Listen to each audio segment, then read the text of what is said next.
Yan, papunta po kami dito sa police station para may... Paalis nyo na po kami. Maalis naman po kami. Mas mabuti na rin pong umalis kami dito. Kaysa po sa lagi nyo na lang kami pagtabuyan. Nasasaktan lang po kung bakit iniwan kami. Mas pinagpalit pa po kami. Imbis na alagaan kami. Sumama sa iba.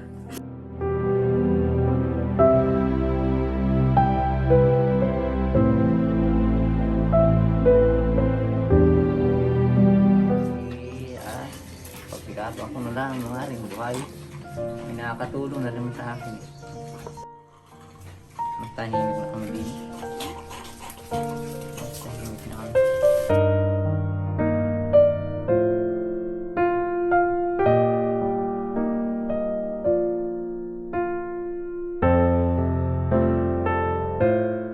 Ngayon po ay kumustahin natin yung mga alaga ni Tatay Rod at may aayusin po tayo sa police. Pupuntahan tayo ng munisipyo at may kailangan po tayo doon. Ito po ang silip natin. Balita ko po ay may nabenta na daw sila, ilang piraso pong kalalaki na yung mga sisiw ni Tatay Rod, no?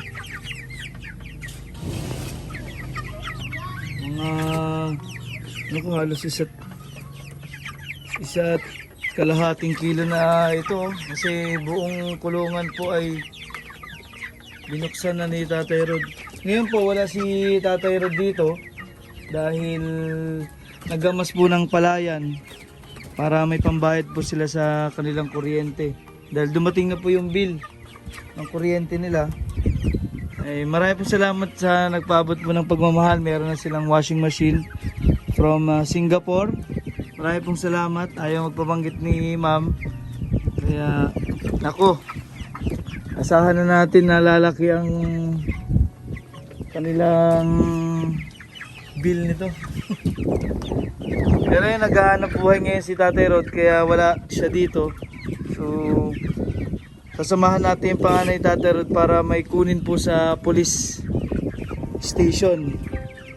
Yun po ang ating gagawin para po papatawag pa tayo sa police station ito, dahil ito daw may kailangan tayong kunin doon ito lang sana ang ating kukumustahin. Ayun pala, may kailangan pa sila doon sa munisipyo. Naku, yari tayo nito. Ano kaya ang gagawin natin sa police station? Bakit tayo pupunta doon? Tayo naman ay tumutulong laang. Nako. Kumustahin natin yung washing machine nila na ginagamit.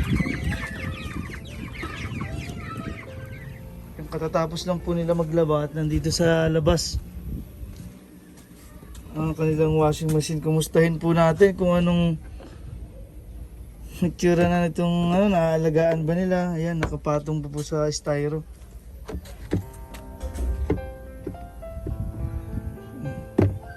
Ako, mayroon agad lamog isa. Kalalo ba lang may lamog agad. Yan, marami pong salamat sa nagmamahal sa pamilya ni Tatay Rod. At lagi po natin pinapaalala sa kanila na pangalagaan yung mga inaabot pong pagmamahal ng ating mga kababayan. Nagpapasalamat po kami.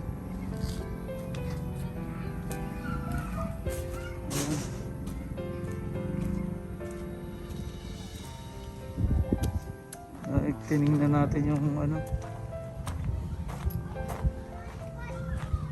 kanilang ginagamit na washing machine.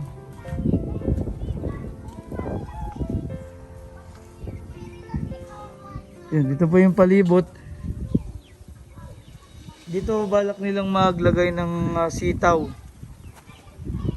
Kaya minsan dapat ito ay tambakan pataas, kasi minsan po ay pag nagpapatubig sa palayan ay ito po ay bumabaha dahil mataas po ang patubig. Pantay po kasi ito sa palayan, itong lupa nila dito sa loob. Yan po yung biniling tulda para nakasahod lahat ng mga ipot. Tapos pinapatuyo ni Tatay Rod, nilalagay doon sa isang lupa para gawin pong pataba. Yan, pinapatayo itong mga ipot na nakasahod dito sa trapal. Yan yung binili ni Tatay Rod. Tsaka po yung mga vitamins itong mga manok.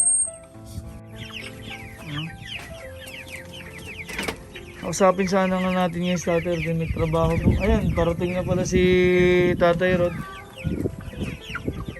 Yan, galing po siya sa pagtabas.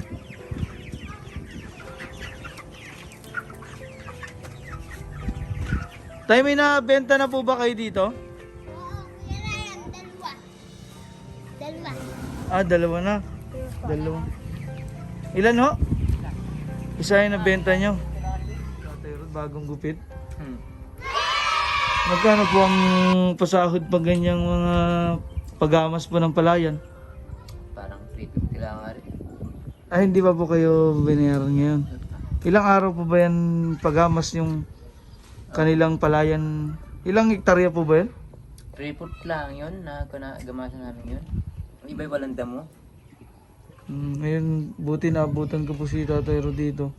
In-update po natin kasi yung mga alaga nilang manok. Pwede na yan. Pambinta na yan. Mag-aalagay na po kayo dyan ng for sale.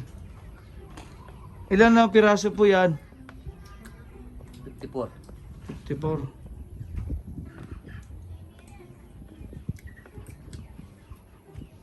Maghapunan po pala yung marami kayo dyan? Kayo lang isa? 3 kami. 3. Sino po nagsama sa inyo? Buti. Yung matanda na kakilala ko na naman. Si Mami Rubin. Nung nag-intindi niya palayan na yan. Kayo po nagamas. Anong oras po kayo nagsimula? Alas 7. Tapos po ng... Alas 11:30 ay uwi. Tira. may litira. Tapos Alauna ulit. balik po ulit. Alauna. Yung alas 4:30. Kano po ang testing nyo na benta ng manok 130. per kilo? 130. 130 per kilo.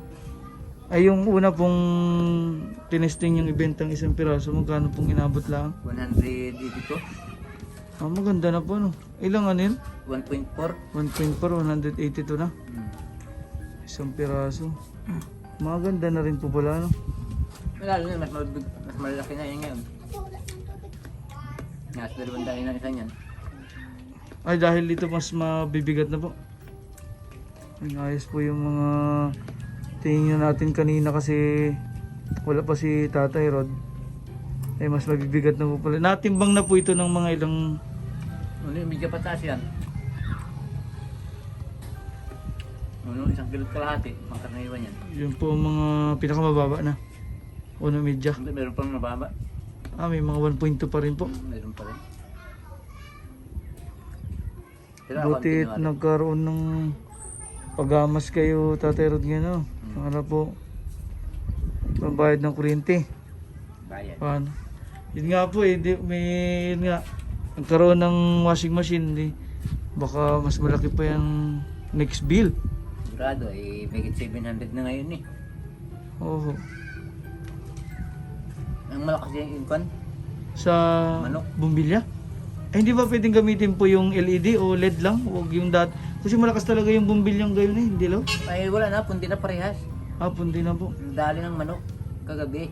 Paano yung tinuka? Nasaguy. Nasagoy po kaya nasira na yung bumbilya. Ayun, ang nakatakid man din doon yung pangkusina ko. Ay, natakit ko yung ilaw sa kusina, yung pangkusina kong ilaw biglang nawala. Ay baka hindi po naka-off yung switch. Hindi, bunot naman din eh. Bunot din doon. Sa station. Ba't bigla na lang nawala? Ba't tanong ako din kung sino marunong? Tingnan lang naman siguro yung fuse. Baka papalitin yung ganun. Hindi ko alam kung may fuse pa din dito. Dapat dalawang fuse niyan, isa sa lupin sa labas. Meron ka din yan? Oo, nandyan. Diyan ay, di ba kayo nandito po nung tinakid dyan? Wala ba? Wala po. Ating na naman yan po. Pagdating doon ay, nandyan naman po yung bill. Basahin niya yung ano doon eh. Yung number nung fuse po doon o metro. Kaya papunta po kami dito sa police station para may kuning mahalagang bagay. Kasi may kailangan po kami dito. Tara. Tara natin din eh.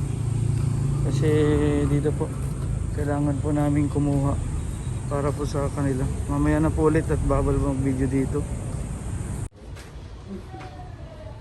Yan, may kukunin po kami. Kailangan po niya ng identity. So kumuha po kami ng mga gamit, mga kailangan po dito sa munisipyo, sa police.